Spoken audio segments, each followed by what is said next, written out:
Culture fits somewhere in between our identity as who we are and our definition of how it is that we get things done, how we roll. And so it becomes our identity and kind of our shorthand as a team in how it is that we make decisions, how we take actions, and it ultimately becomes this fabric of why we do things the way that we do them. Welcome to the X Factor, where we visit with proven private equity leaders to unpack a compelling area of value creation to help our listeners gain an edge as they grind toward a liquidity event of their own. X Factor is presented by Private Equity CXO, the world's largest digital community of PE-backed executives. You can find a link to PECXO in the description to start your free membership and unlock exclusive content. I'm your host, Rob Huxtable, a partner at Falcon, a retained executive search firm exclusively recruiting C-level leaders for private equity-owned portfolio companies. Today, I'm thrilled to be joined by proven private equity-backed and exited CEO, John. Thank you so much for joining us. Rob, thanks for having me. I really appreciate it. Okay, well, good deal. Well, John and I are going to get into some important topics around culture and why it's an underutilized lever and misunderstood, and therefore an opportunity for all of us to sharpen our axe. But before we get into that, John, give us a quick overview of your background and how you became a PE-backed CEO. I'm exceedingly grateful for the ride that I've had. I'm just a Big Ten kid who grew up in Chicago, started out postgraduate school wanting to run businesses. And so I started as just a product manager at Ameritech, which is now part of AT&T. I grew gradually into the CEO role via product leadership career out in Silicon Valley. So in 2017, as you alluded to, Regal Sagemount, which I think is a fantastic mid-market PE, asked me to jump in and accelerate a company that was growing very slowly. We accelerated growth dramatically at that business in a really short period of time and exited it in 2019, at which point I moved into an operating partner role. It's been a great experience working with the Sagemount team, growing companies with the management teams. And recently I left that team, took the summer off to get my kid fully ensconced at the University of Michigan. And I'm excited about what my next steps are in the future. So you've kind of done the CEO thing, you've done the operating partner thing. And as you and I discussed before the show, CEO is sort of where your passion lies going forward. Is that right? Absolutely. I love working with teams directly. I love shaping culture and I love driving those results together. Yeah, we'll have to do another episode down the road that contrasts operating partner roles with CEO roles. Both are great. Both can be the perfect hand in glove fit for the right person, but they are dramatically different. And then you layer in the differences from one fund to another on how that role is defined. But anyway, I digress. So we want to get in today to the concept of if we're going to drive transformation, if we're going to join a company and take the helm, and we're going to make it a healthy, fast growing, unrecognizable version of itself in 3, 4, 5 years. Yeah, we're going to grow revenue and we're going to do M&A and we're going to professionalize. We're going to do all those usual things. But if we don't transform the culture along the way, we're going to leave points on the field. Let's talk about how we define culture and business transformation and how it can be a lever that other leaders out there can pull in a more meaningful fashion. So, John, I think culture conjures up a lot of images from underappreciated sort of soft implications to more material kind of defining characteristics of a business. But what do you mean when you say culture? I think it's widely misunderstood, Rob. I can tell you from 20 years out in the Valley that often it meant like, can I bring my dog into the office? And that's not what culture is. Culture is also not, how do I find people that are just like me to add to my team? My personal opinion is that culture fits somewhere in between our identity as who we are and our definition of how it is that we get things done, how we roll. And so it becomes our identity and kind of our shorthand as a team in how it is that we make decisions, how we take actions, and it ultimately becomes this fabric of why we do things the way that we do them. Why we do them the way that we do them. That's important. People talk about what to do, they talk about their why, but kind of fusing those two concepts together is a really interesting way to think about culture. So it's one thing to talk about it, but to make it more intentional, what have you seen be the impact of an intentional cultural emphasis in changing a portfolio company's trajectory?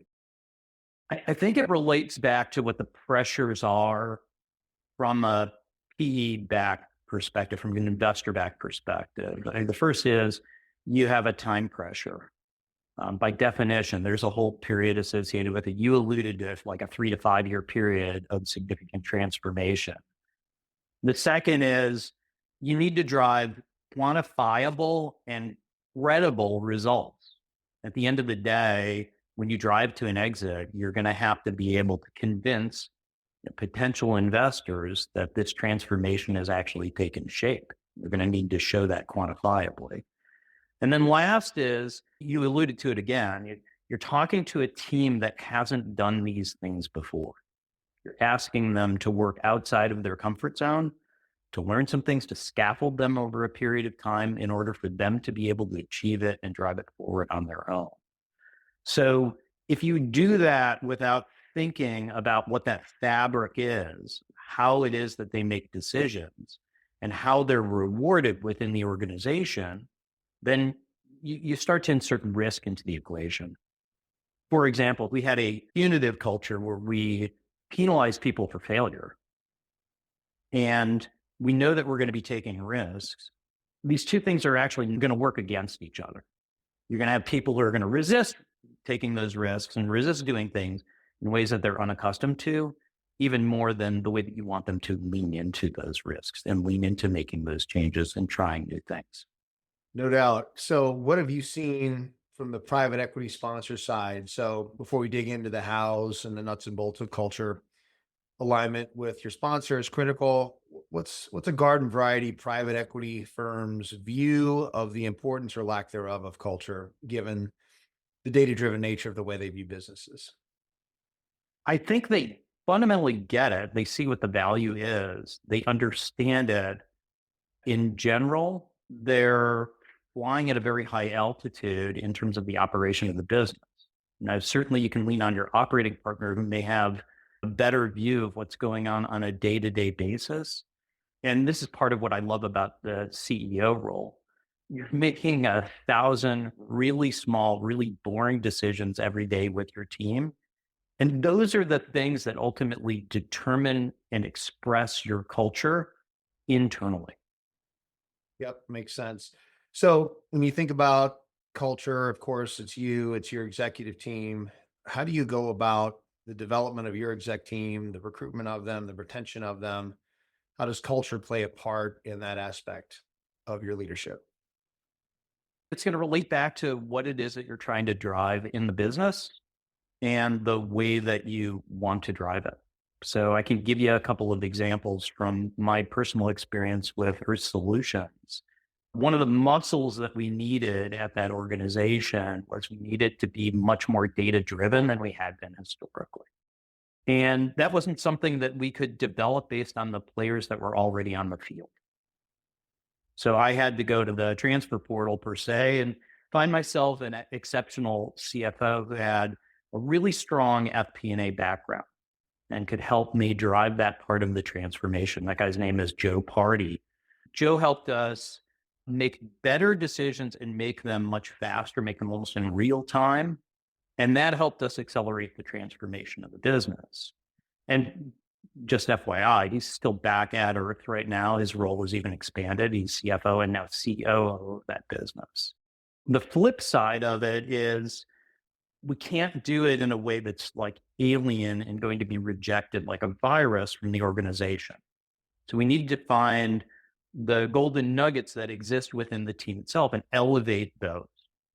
And those bring a stabilizing factor to the team and demonstrate to the team what's valued about what got them to where they are today. We want to bring them along on the journey.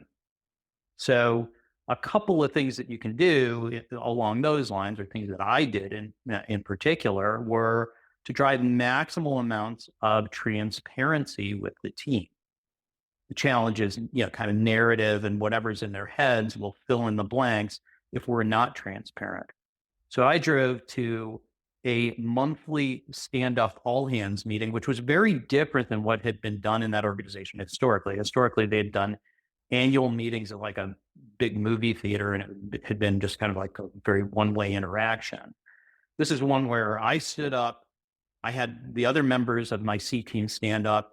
We all delivered our learnings, things that were working, things that we were learning, the tweaks that we were making in real time with the team so that they could be engaged and be part of the journey. And I created CEO office hours.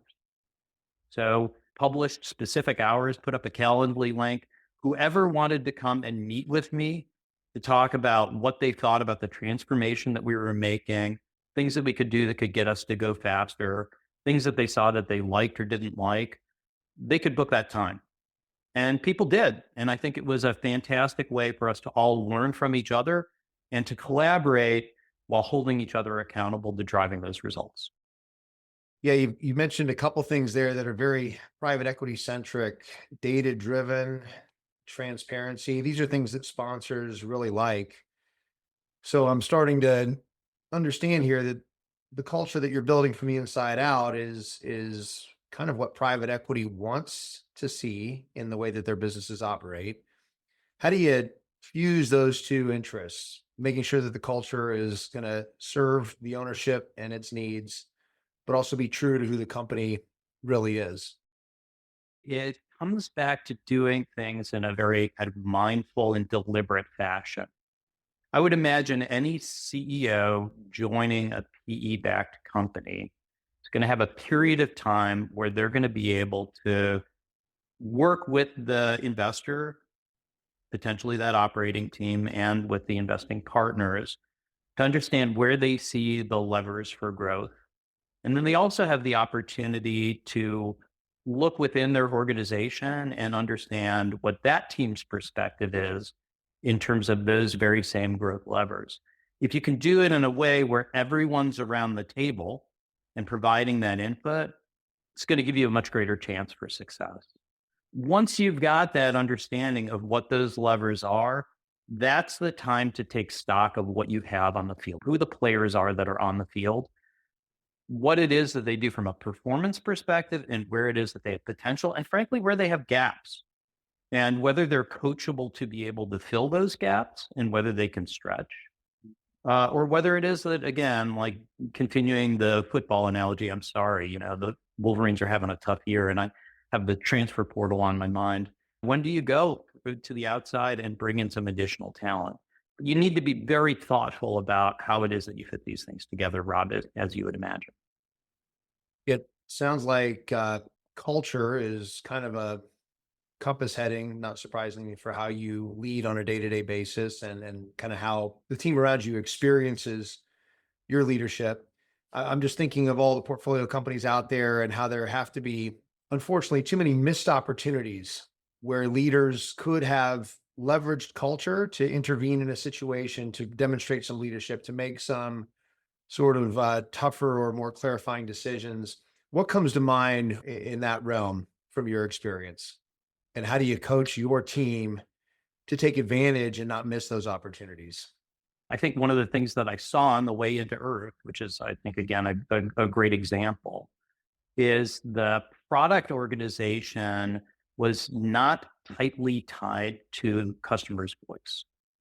They're pursuing a very strategic vision, a vision that had them pursuing adjacent markets where there was some additional kind of product market fit risk, as opposed to listening closely to their customers and using that customer centricity to help drive the growth of the company. And what I found was that was a function of people, right? We're all steeped in our cultures. Some stuff we can change, and some areas we can grow, some we can't.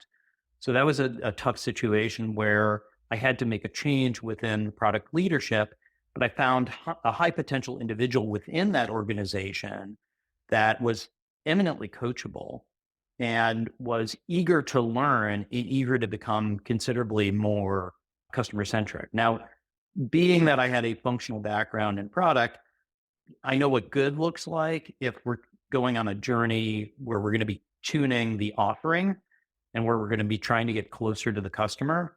So I took Matt Abbott, who's still at Earth and is now the CPO, the Chief Product Officer over at Earth, saw that potential and went through this journey with him, helping him embrace a bit at a time, a bit more of what that customer voice looked like.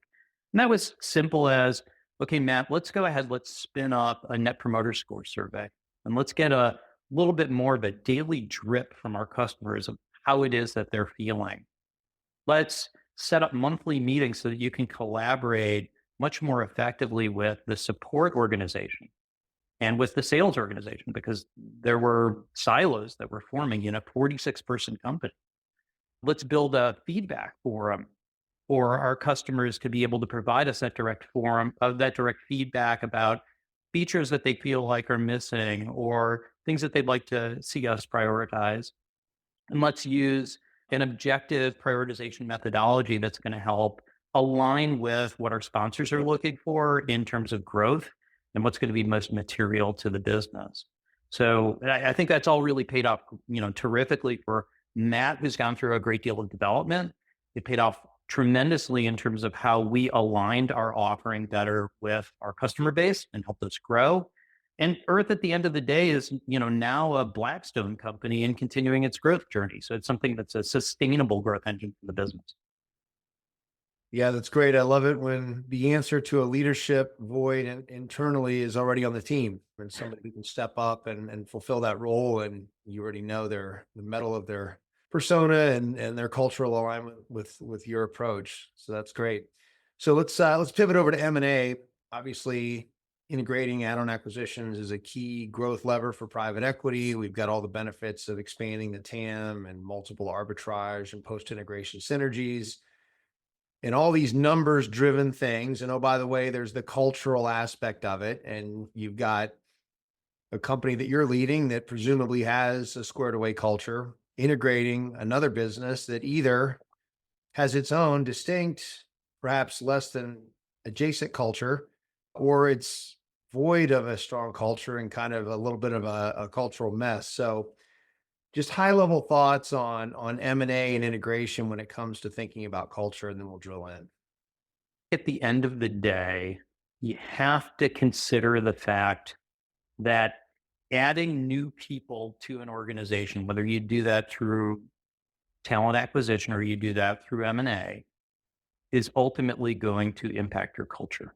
You will blend their thoughts, their values, their culture into yours. That can be a positive and synergistic effect that'll help you accelerate and catalyze further, or that can be retrograde. It can drive you backwards and you have to overcome it. I think when you're talking specifically about M&A, you have a number of different opportunities, probably three major opportunities to understand and be able to adapt and align those cultures best based on the players on the field and the behaviors that you stress within that organization. So one is at the point of identification. Your sponsor is likely to bring you a variety of different M&A candidates. You're going to have a number of opportunities to meet with management teams to understand what they value, how they express their culture, and what the impacts will be. To a kind of lighter extent, the more you can do to get to know that team as deeply as possible, the better you will understand what those cultural impacts are. At Earth, we acquired a business. Bob Dresty, who was the founder of that business, was a great cultural advocate for us. He helped us retain his team and he helped us grow as a business. He contributed nicely to the Earth business holistically. Second would be at the transaction itself. As you're going through the diligence process, as you're starting to do your integration planning, really get upfront about your culture. Express to the team that you're acquiring, this is what we stand for. How do you feel about these things? How do we work these things together? Help us understand what it is that you've got. Discuss where there are differences and collaborate on the appropriate integration plan that helps align and deliver the product that you want in terms of culture, the byproduct at the end of it. And then I think after integration, you've got to go through this introspection or inspection process periodically to understand there are decisions that are being made. Those are demonstrating different cultural values. What are they? What's happening here? Is this aligning with what it was that we were trying to drive? And if it isn't, if it is, certainly highlight those decisions, reward it, and try to continue to drive forward that culture. If there are things that aren't, I think we've all run into the situation where we've got a brilliant person who just can't collaborate. You're going to try to coach it, and at a certain point, you may just have to exit it, from the organization. And at the end of the day, the team is going to reward that and going to align behind it. Let's say you've got a strong culture at the company you're leading, of course, and you've got an equally healthy and solid culture at an add-on target that's going to be integrated into your company. How do you think about institutionalizing and documenting the go forward combined culture? In my mind, if it's the acquirer's culture pushed down in totality on the acquisition, that's not good. If they're left alone to kind of do their own thing, that's less than good. How do they feel representative in the go forward blended entity from your point of view? That relates back to who your culture standard bearers are. And I think that comes back to your organizational design related to who those standard bearers are and the roles that you give them either formally or informally in the combined entity, because that'll demonstrate to the rest of the team that this is what we stand for and this is what we do. I mean, at the end of the day, Rob, I think we would agree the whole do as I say, not as I do thing hasn't worked since like this. I think it was like the 17th century when somebody coined that phrase. At the end of the day, we've got to be able to demonstrate those values daily through all of our key actions. Yep. Well said. Talking about measuring culture, obviously, private equity is data driven, KPIs. How do you think about putting some kind of measurement on how the culture is doing at your organizations? So the operational metrics won't lie at the end of the day, right? But often those are lagging indicators of how your culture is functioning and how it's driving the business results that you're expecting from the teams. So when you think about precursor metrics, there's still some art here and it's not fully science, to be fair. I am a big fan of trying to get behind employee experience numbers. I think the best employee experience number out there right now is probably ENPS.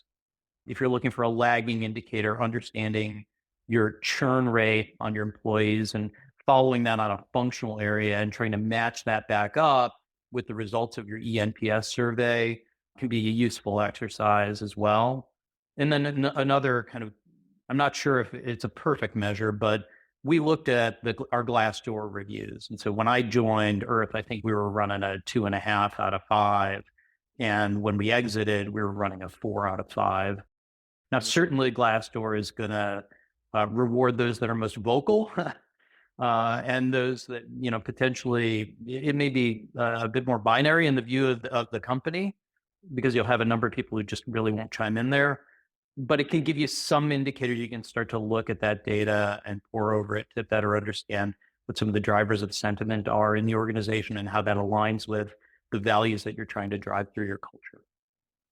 Yeah, the vocal minority on Glassdoor seems to almost always be those that are disgruntled or less than happy and perhaps less than ideal performers. So grade those numbers on a curve from a 2.5 out of 5 to a 4 out of 5 is pretty darn good. It's great. How about a case study, kind of a tactical kind of point of attack scenario, or if you want to talk about this last company more broadly? Yeah, I think it'd be great to highlight Earth broadly. It's an enterprise SaaS company. It's in field services management. And the business was growing slowly, and SageMount had already been invested for 2 years. And team sentiment was weak. as I highlighted with the Glassdoor numbers. I could kind of see it walking around and interviewing members of the team. I interviewed everybody on the team. There was an opportunity there, which was really getting closer to our customers and building out a module-based strategy that could help us start to turn that flywheel faster, get us growing faster, and ultimately achieve an all-in suite strategy where we could continue our growth and hit a J curve of growth. That meant that we had to expand the offering right off the bat. We needed something new that we could sell to our customer base. And the only way to do that is to build a more customer-centric culture.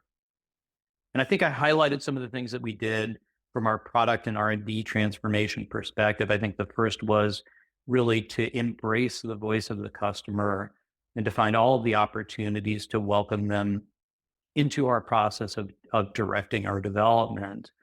I think the second part of that was driving a greater level of collaboration with the sales organization, the product organization, and support. So I think that's one big piece here, which is expanding the offering. The second is around accelerating sales. So the rubber has to hit the road. And often that's pursued in isolation of the rest of the organization. And I think that that can potentially silo sales. And that's not going to be productive long term. That's not going to be conducive to your culture. So we wanted to reward accountability, and we wanted to drive a rewarding culture to the rest of the organization as well, because we knew that sales wasn't going to win a deal if other people were disengaged, right? If our SEs or our R&D team wasn't able to deliver, we weren't going to be able to grow. So we needed to drive collaboration. We needed to drive that level of rewarding while holding people accountable. And we needed to drive a learning culture because, as I alluded to earlier, we're trying something new here. We're asking people to work outside of their comfort zone. So there are a couple of things that we did specific to the sales team. Aside from actually structuring the sales organization differently, we taught sales discovery techniques so that we could really listen to the customer and, again, welcome them into the process, understand what their key drivers were, where was it they saw ROI, what they wanted to see in the future. We literally recorded every sales meeting that we had. And that gave us an opportunity to review and build a coaching methodology within our sales organization. And we actually got it to a level where the sales reps were peer coaching. So we would take snippets from good examples and bad examples so that we could give people the opportunity to learn. And we would have people critique each other and try to learn and try to go back to the original rubric of what it was that we were trying to drive in terms of the behaviors with the customer and with those meetings. And then to tie in the rest of the organization and to go back to that rewarding aspect of the culture, we gave the sales organization the capability to reward the rest of the organization when they hit their numbers. So we gave them a number, we gave them a stretch number. When they hit their stretch number, we had them hand out checks to the rest of the team. And you wouldn't believe how highly motivating that is to the sales organization, because they recognize every contribution of the rest of the team and they want to be able to reward them for it. And so the last part of this was being open and honest and direct about where it was that we succeeded and where it was that we were learning in our all hands, and being upfront and authentic with the team as a CEO and the rest of the lead team. And the results were great. We took a business that was kind of boring, got it to grow at 30% a year. If you ask me, it's a leader in field services management, particularly in oil and gas and utilities. It's backed by Blackstone. And I think as a testament to what it was that we did, CFO is still there, CTO is still there. Matt developed all the way up to chief product officer, and he's still there. I think that's a great success. And I think the only way we got there was by building a really strong culture in the organization. Yeah, what a great story. A sustainable kind of future for the organization, even after you moved on to a different path. Well, I don't know what your cultural values were but if they certainly included transparency, data-driven decision-making, customer-centric obsession, and organic growth alignment, those are pretty private equity friendly items. And what I love about what you've done here is you've taken these kind of like capitalistic ideals that private equity wants to see in their businesses, and you've woven them into like a more authentic grassroots culture that the company could own and call home. So well done. I guess in closing, let's say there's a listener out there who's either ready to do more on culture or this is a newer territory for them. What's a good jumping off point, whether it be with their team, if they're a functional leader, or at the top of the organization as a CEO? What's a good first step to start this journey? The start of the journey is to back up, think about what it is that you're trying to accomplish as a function or as a business, and to think about if you had one thing to do every day and you could remind people of that one thing to do or one way to get things done every day, what would be the short list of items that you would do? So as you alluded to, I think you did a beautiful job summing it up, Rob, is, hey, do I need to be more data driven? Or, hey, do we need to find a way to collaborate better and break down some silos? Or, hey, do we need to do a better job holding ourselves accountable? Do we need to be, rabidly customer centric here? Understanding which of those fit with the journey, and then trying to think about the ways that you can model that behavior and teach other people to model that behavior and hold up examples of that behavior when it happens. That, I think, is the path to success. And as you alluded to earlier, over time, from the inside out, there will be a very resonant why behind the how we do everything in the organization. And that's when real value can get unlocked. Okay, everybody. Well, this has been great. So much appreciation for John joining today and tackling a topic that's a little bit amorphous and misunderstood, but an essential one nonetheless. So John, thank you so much, and can't wait to see where you land in the next chapter of your journey. Thanks, Rob. I really appreciate it. Thanks for the time today.